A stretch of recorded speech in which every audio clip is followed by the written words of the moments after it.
Alright guys, good morning. This is probably episode 3 of the do-it-yourself R18 budget eBay turbo build, and we are looking pretty good. Yesterday we finished up for the most part installing the manifold, putting all the gaskets in, and we did the intercooler piping. Pretty much everything is good to go. I need to roll a couple of pipes. I need some bead roll on them. I still gotta run a tap or a die through the O2 sensor because the threads are a little messed up. On this video, I'm not gonna start it first thing in the morning yet, but I do want to crank it up. I removed the fuse in the engine for the fuel pump, fuse number 2. And we're gonna crank it, check if we have oil pressure coming out of the oil feed line. We're also gonna be installing the tune on the vehicle, the turbo tune, and I'll talk to you guys about the tune and essentially what changes I did from the base map TSI turbo kit tune that's already on Hyundai Flash Pro. So yeah guys, stay tuned for the video. Maybe towards the end of the video, once we get that O2 sensor fixed, we may start it up today. Maybe not. Alright, putting in my drain line into a water bottle here. I'm gonna go crank it a few times and hopefully we see some pressure.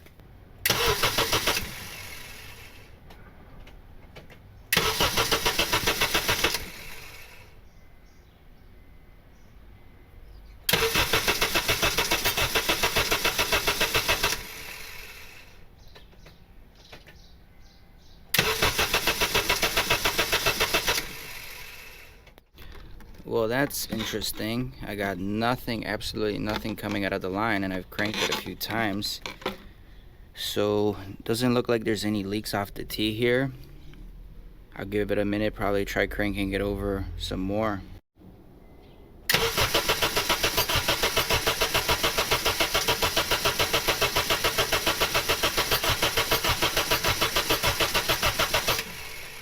So I got my battery tender hooked up right now. We're just gonna keep doing this, cranking it over, letting it cool off for 30 seconds, cranking it over until we pressurize the system. Some people said online that it can take a good 5 cranks or so before, 5 tries of cranking before you actually pressurize the line. So let's go and check it out.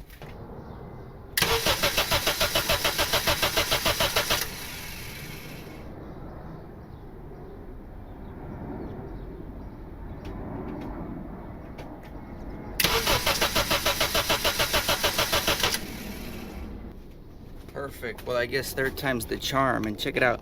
Even though I just changed the oil, this is some old oil in the galleries there. But that's great news. That way we can connect the turbo into the feed now.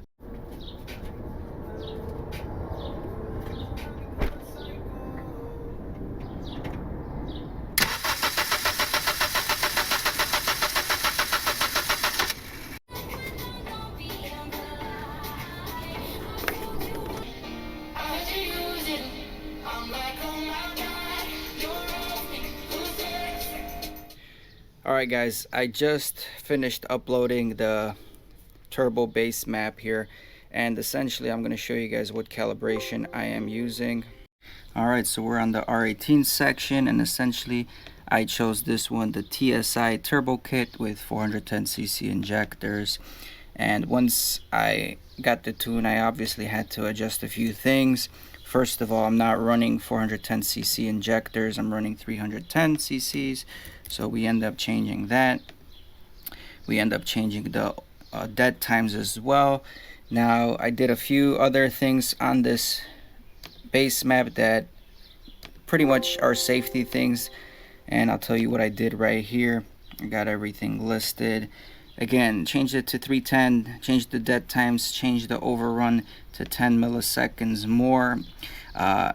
On the fuel low side, I added 5% in vacuum throughout the whole fuel table tuning map, and in boost I added 5% of fuel as a baseline. I changed my wide open throttle lambda tables to target around 11.47, just running really rich in the beginning just to see how everything is and be safe for the most part before I pull fuel away. Ignition timing on the boost side, I pretty much took away 4 degrees of everything in boost. VTEC is already disabled. If you guys don't know how to disable VTEC, check out one of my videos. I disabled long-term fuel trims here just so I can dial in the short-term fuel trims a little bit better. Knock sensitivity is obviously adjusted with these cars. You have to adjust the knock sensitivity a little bit because it's going to keep knocking, and your K control is going to keep staying high through the roof, and it's going to retard timing. Boost cut, I have around 8 pounds of boost. I have launch control set at 3500, and my wide open throttle activation is 5% sooner.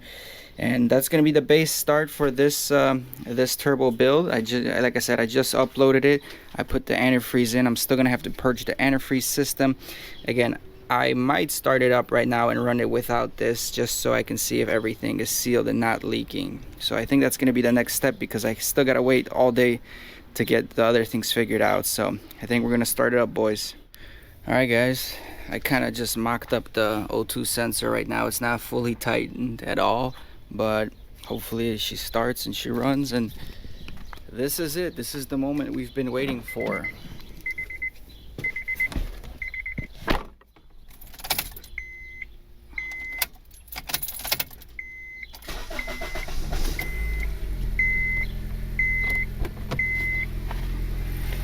Let's go check if it's spinning.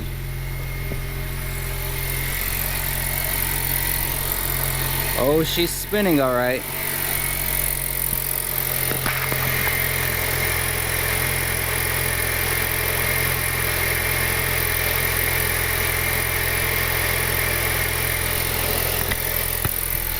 Yo, everything looks fantastic.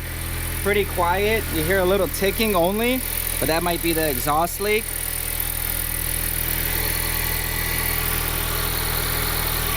Nice, very, very nice. Let's get the Honda in there and monitor some of the temperatures. All right, letting it warm up here. But so far, I mean, super smooth. Pretty dang quiet. I mean, I can kind of hear the exhaust a little bit louder. I can hear.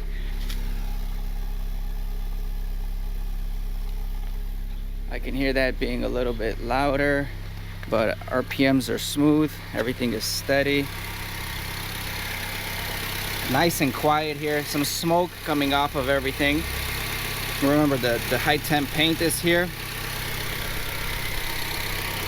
But she's spinning. That's the best part of it. I don't see an oil leak right here by my fitting. No oil. Looking at the back, the T fitting so far looks okay. Let's warm it up. Let's warm it up.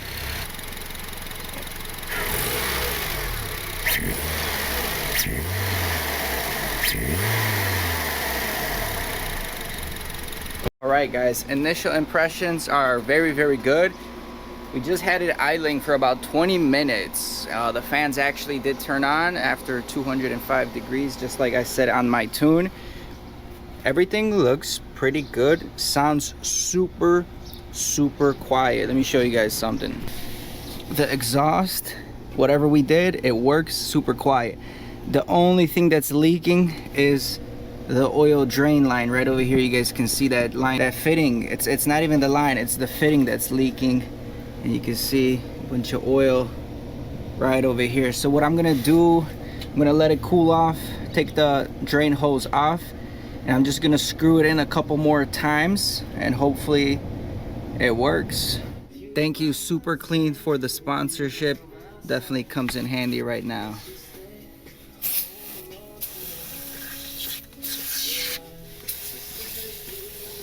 Alright guys, I'm going to Chopper's shop right now. He gave me the okay to come by. So again, we have to re-chase the threads on this O2 sensor. And again, we want to make a bead here, and a bead here, because I cut some of the piping so everything fits accordingly. And yeah, since I have no car, I'm taking out the old Schwinn. Haven't used this one in a while. Terrible day today, honestly. Everything's been going pretty crappy, especially with the oil pan, and got a huge migraine. But yeah man, hopefully we get that taken care of, and hopefully that oil pan seals at least for a little bit, until we end up getting a new oil pan and actually welding a bung in. But if I can avoid that at all costs, I definitely want to, because I do not want to drop this oil pan. But other than that, everything's been going pretty smooth. Let's go. Alright guys, last video here for the day. We were able to chase the threads here, and this does fit in. The only thing is, once I took this out after running the vehicle for about half an hour, I noticed a lot of buildup on the oxygen sensor of the gasket makers. So I'm gonna try to see if I can find my old O2 sensor, run it for the first, let's say 500 miles, as that gasket maker just deposits all over there. And we also came from Chopper Shop and we were not able to bead roll the intercooler piping. The bead roller he has is for 2.5-inch piping and up, so I just put it back in, snugged it up real nice and tight, and hopefully that'll be it. I also have my blow-off valve twisted sideways. It's not sitting on the radiator hose, but it's very close, and then I got the line going into the intake manifold. I'm sure you guys won't see it at this point, but everything is routed. The mass airflow sensor, I'm just using it with the factory harness here, just because if I ever go back to stock, it's going to be a lot easier to swap, and it's not the worst thing. It could be worse, but that's all hooked up. So yeah, charge pipes are all done. I just got a few more clamps to connect and I'll be done. I put gasket maker, let me show you guys. Alright guys, you can see I put a ton of gasket maker by the drain bung, since that was leaking, and we cracked it a little bit. I don't know if I mentioned it. We cracked the oil pan just a bit, like 3 mil crack as I was tightening the bung. So that's the worst part of this whole entire build, is that oil bung here. I figured that was going to be the most challenging, and it turned out that's the problem area. Everything else running smooth. But yeah, I got, as you can see, intercooler piping. Everything is perfect over here. Just a little bit tight with the AC line right there, but should be fine. I also had to trim some of this fan right there. As you can see, I kind of trimmed it just so the pipe clears. And yeah, that's a wrap for today guys. Hope you're enjoying these videos. Subscribe to the channel, follow me on Instagram, and wish me luck so this doesn't keep leaking and we can enjoy the car. Next video we'll be doing the startup, the drive, and whatnot. So subscribe and stay tuned. Peace. I ain't here for the money, I ain't here for the fame. Though it might be nice to own a jet plane, I'ma do it all for you. Come along and see it's true, but the world is pretty cold. You might need a sweater too. I'ma put a ride on ya. Kid from California, trying to make it in life. In school they never taught ya. Dreams